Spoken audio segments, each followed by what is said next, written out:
На повестке дня 45-го заседания Совета городского округа было рассмотрено несколько вопросов, которые коснулись реализации задач местного значения в части обеспечения первичных мер пожарной безопасности в границах города.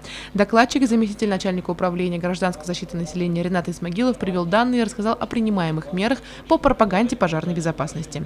С начала этого года на территории Сибая было зарегистрировано 38 пожаров, 1 человек погиб, пострадало 2. За аналогичный период прошлого года число огненных происшествий на 10 случаев меньше.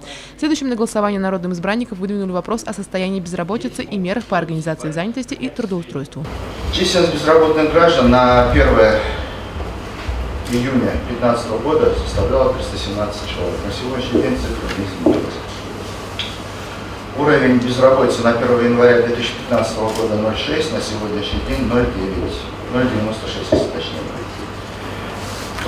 Уровень трудоустройства 80% на сегодняшний день.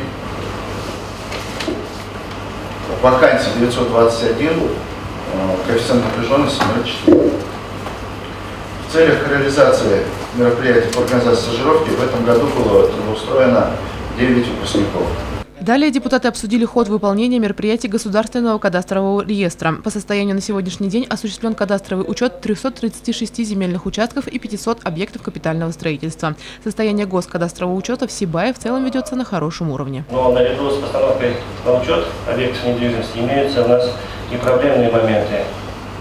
После проведенной инвентаризации бесхозяйных объектов на территории городского округа выявлено 104 бесхозяйных объекта недвижимости. Но на сегодняшний день по ним выполнена определенная работа и оформлено право на 41 объект. И также на инженерной сети на 16 объектов. Числится бесхозяйными на сегодня 47 объектов недвижимости, но из них практически все это объекты инженерной инфраструктуры. Это у нас центральный водопровод и канализационные сети по городу.